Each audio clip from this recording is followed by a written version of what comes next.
Hello students, welcome back to your science class. So student, in the previous class in this chapter, that is metals and non-metals, we were talking about the chemical properties of the metals. And we have seen that what happened when the metal react with the oxygen, what happened when the metal react with that of the water as well as with the acid. Now we will continue and see that what will happen when the metal it react with the salt. So reaction with the salts. Reaction with the salts. So basically when the metal it will react with the salt, suppose metal A is there. Okay, and this metal A react with the salt solution of B. Salt solution of B, then there is a formation of a salt solution of A and metal B will be formed. Okay, so metal A react with the salt solution of B and thus there is a formation of a salt solution of A and metal B will be released with it. Okay, so we can say if this is A and the salt solution is BC, then the reaction between these two will give the, here it will be AC plus B. Okay, so this is how the reaction occurs when the metal reacts with the salt solution. What happens here? Actually, the metal which is more reactive will, so the metal A is what? When it reacts with the salt solution of BC, being more reactive, it will displaces the less reactive metal which is present in the salt solution, and the less reactive will be displaced outside, and that's why this reaction is also called as a displacement reaction. Suppose we have taken a metal that is zinc, and when this zinc it reacts with the copper sulfate solution which is in an aqueous form, then the zinc being more reactive to that of the copper. Copper is what? It is present in the copper sulfate salt solution. So zinc, it displaces the copper from the copper sulfate solution and formation of a zinc sulfate plus copper. It means the more reactive metal displaces the less reactive metal and copper is released afterward. Okay? We can take a lot of other examples, student, like the very common one is the iron. When iron nail is dipped into the copper sulfate solution, again iron being the more reactive, it will displaces the copper from the copper sulfate solution. Copper sulfate solution is blue in color. When we dip the iron nail, it will get converted into greenish blue-green color or green in color, which is the color of a ferrous sulfate. So ferrous sulfate is formed plus reddish brown. The iron nail will be, there will be the deposition of a reddish brown color which is of a copper. So copper will be displaced outside. Similarly, if we take here copper and AgNO3, silver nitrate. Silver being less reactive, it will be easily displaced by the copper, and thus there is a formation of a CuNO3 whole twice plus Ag will be released. Okay, we will balance it also. Ag, 2AgNO3 equal also. This is an aqueous form. Okay, so this is how the reaction occurs, students. So basically this is what is the kind of a displacement reaction, where the more reactive metal displaces the less reactive one in the salt solution. Okay.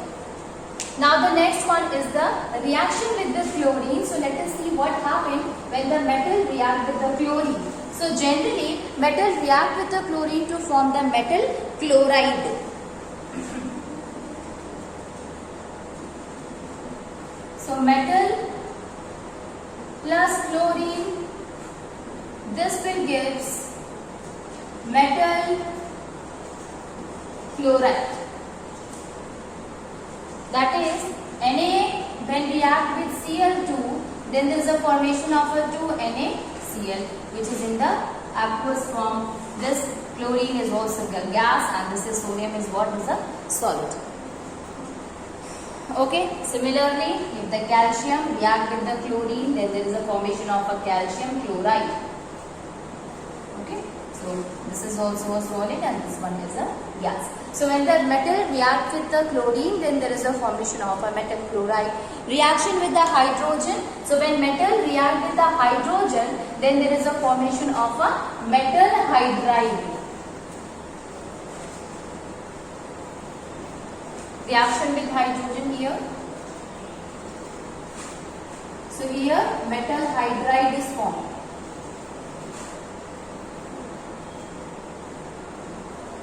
Metal on reacting with hydrogen, it will give some metal hydride. For example, when the sodium Na react with H2, then there is a formation of a NaH, that is sodium hydride. Okay. Similarly, if we talk about calcium, so calcium react with the hydrogen to form a CaH2. Okay, calcium hydride. This is a gas, this is a solid, and this is a solid only.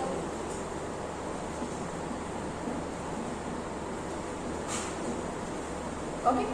So metal when react with the chlorine form metal chloride, and when we react with the hydrogen, it will form the metal hydride, student. So this is all about the chemical properties of the metal.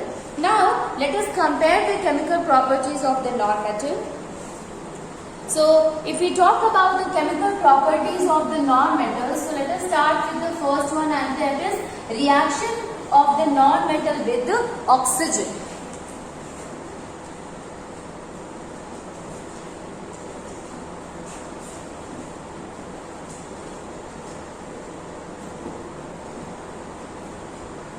Reaction of non-metal with oxygen. So basically, when the non-metal it react with the oxygen, then there is a formation of a non-metal oxide. And this non-metal oxide, as we have seen in case of the metal, student, metal also react with the oxygen to form the metal oxide. Similarly, the non-metal react with the oxygen to form the non-metal oxide. So how the metal oxide differ from that of the non-metal oxide? So metal oxide, when we dissolve it into the distilled water, it will forms the, it shows that it is basic in nature. But in case of a non-metal oxide, when dissolved in the water, in a distilled water, it will turns the blue litmus red, which tells that it is acidic in nature. So let us see how the reaction occurs. So when the non-metal react with oxygen, formation of a non-metal oxide.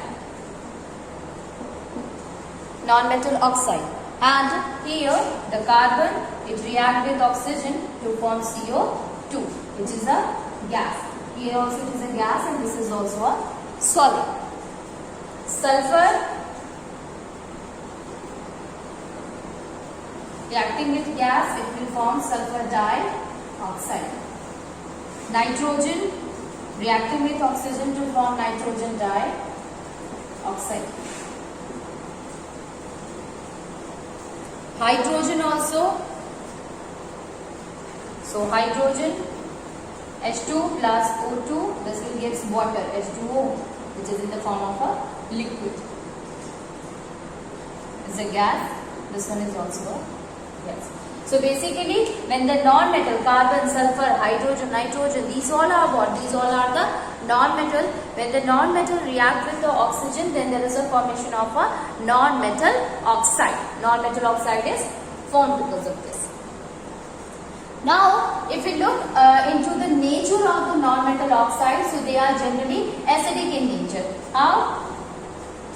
See, the non-metal oxide, on reacting with water, it will give acid. It will give acid. Now, what happens? Suppose the carbon dioxide is there, students, sulfur dioxide is there, and water. So, let us start with the carbon dioxide. So, when the carbon dioxide react with water, Then formation of a carbonic acid whose formula is H2CO3. Okay, so carbonic acid is formed because of this, and that is aqueous solution. Similarly, sulfur dioxide. So sulfur dioxide react with the water to form, this is what? Is a gas only, this is a liquid, H2SO3. Okay, so H2CO3, which is what? Carbonic acid. And sulfurous acid is what? That is H2SO3, H2CO3 or H2SO3. Okay, so non-metals, their nature is acidic in nature, and it is because of this only you all are knowing about the acid rain. What happened in the acid rain? The sulfur dioxide or the carbon dioxide, even the oxide of the nitrogen which is present in the atmosphere, when it come in contact with water, it gets converted into carbonic acid, sulfurous acid or nitrous acid. And these acid comes along with the rain, and it is what? It is highly corrosive because it consisting of acid, so they harm the monuments, as well as it causes a irritation to the skin also. So that is dangerous to the skin as well as to the monuments also. Okay, so these are responsible for the acid rain. Now, reaction of the non-metal with the water. So generally, non-metals do not react with the water, students. It is because of this phosphorus. It is kept under water because it is what's quite reactive. So when it come in contact with the oxygen, it reacts with the oxygen to form the respective oxide. But to avoid that, we used to keep the phosphorus under water, and the reason is because it is non-reactive towards water. Although carbon is there, carbon used to react with the steam. When it is react with the steam, because at normal temperature, at cold water, it is not possible for the carbon to react with it. So when it reacts with the steam, it will form water gas. On reacting with the carbon in the form of coke. So it will give some water gas, which is CO, carbon monoxide, plus H2.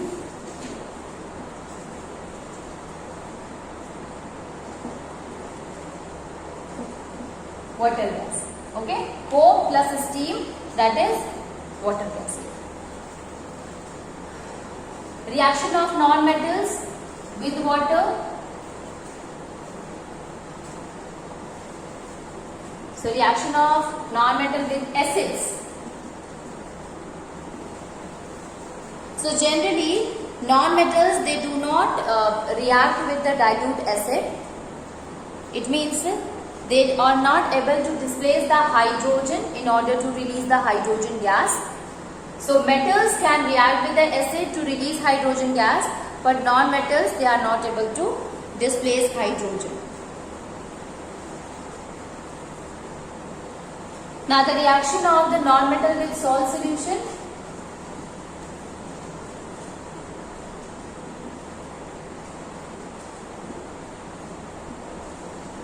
So, sodium bromide, it is what? It is a salt solution, aqueous form. When it reacts with the chlorine gas, that is Cl2, then there is a formation of this chlorine displaces the bromine and forms sodium chloride, NaCl, plus Br2 is released.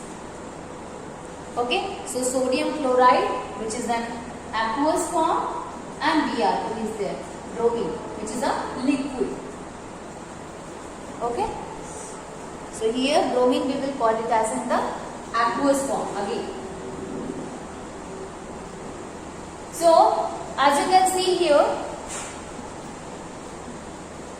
that is non-metals, they are able to displace the less reactive non-metal. Chlorine is what? It is more reactive than that of the bromine, so it displaces the bromine, and in place of bromine it will form the sodium chloride. So being more reactive, the non-metal displaces the less reactive. Similarly, sodium iodide, NaI. NaI is also displaced with the bromine.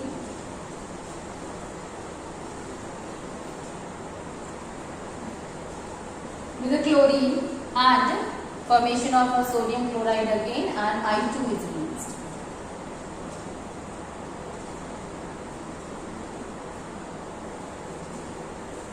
Okay, so more reactive non-metal displaces the less reactive non-metal. Now, reaction of non-metal with chlorine.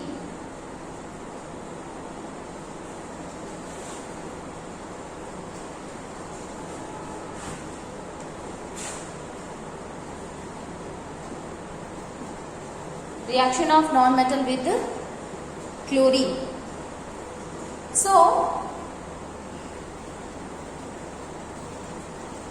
non-metals, it react with the chlorine to form the respective chloride. Okay. So, hydrogen is there, H2, it react with Cl2. Okay. Hydrogen is what? It is a non-metal. Chlorine is also a non-metal. So, hydrogen react with the chlorine to form the chloride, and that is hydrogen chloride, HCl, hydrochloric acid. Okay, this is the gas, hydrogen chloride. 2HCl is formed. So, reaction of non-metal with chlorine is what? That is 2HCl, formation of a hydrogen chloride. And when this hydrogen chloride is dissolved in the water, then there is a formation of the acid, which is hydrochloric acid. So, hydrogen combined with the chlorine to form the hydrogen chloride, and this hydrogen chloride will react with the water to form the hydrochloric acid. But what we have to understand, we have to see that whether the non-metal reacting with the chlorine forms the hydrogen chloride or not. Then phosphorus is there, P4. P4 react with chlorine, Cl2, to form PCl3.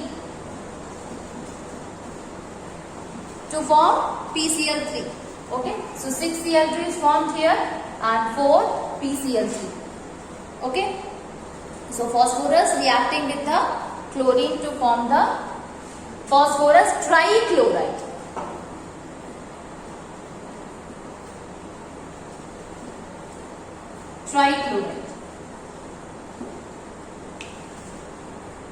Okay, so phosphorus trichloride is formed. So, by this we came to know that the non-metal react with the chlorine to form the respective chloride. Okay. Now, let us see that reaction of the non-metal with the hydrogen.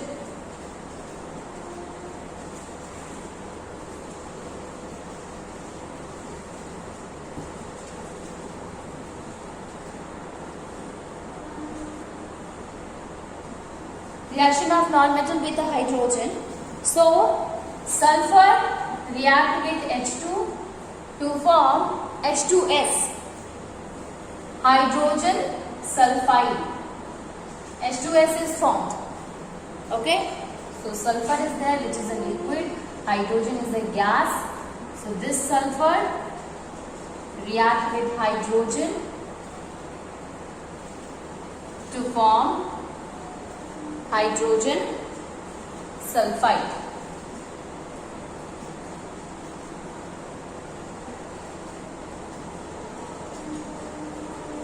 Hydrogen sulfide. Similarly, nitrogen N2 react with H2, that is a gas, and there is a formation of NH3, which is also a gas, ammonia.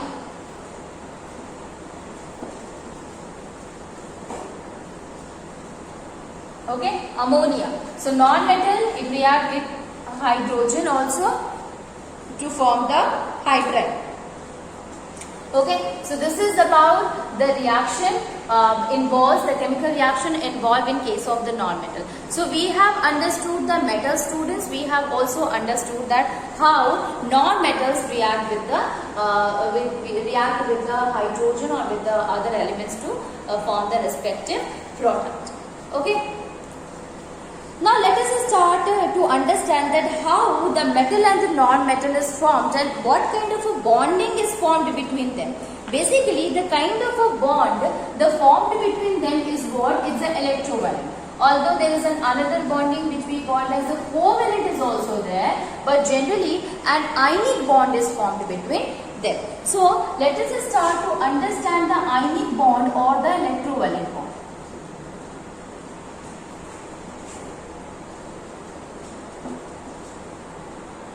Ionic bond, student, the name came ions. Actually, this term came from ion.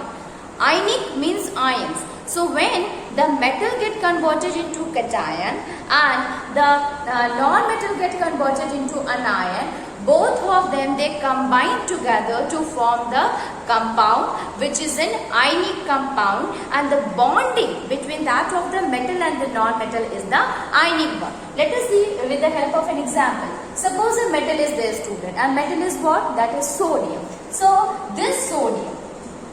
Now, what is the electronic configuration of the sodium? So atomic number of sodium is 11. So electronic configuration will be 2, 8, 1.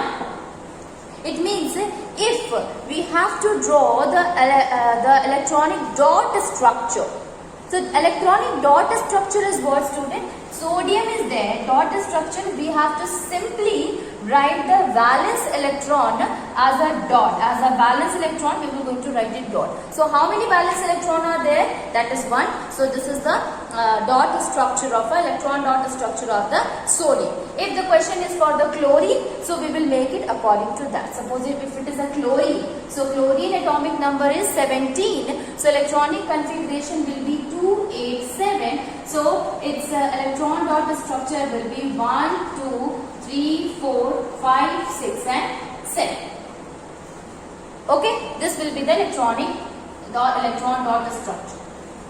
Now here this is the sodium. Okay, now what happened? It is having a 1 valence electron.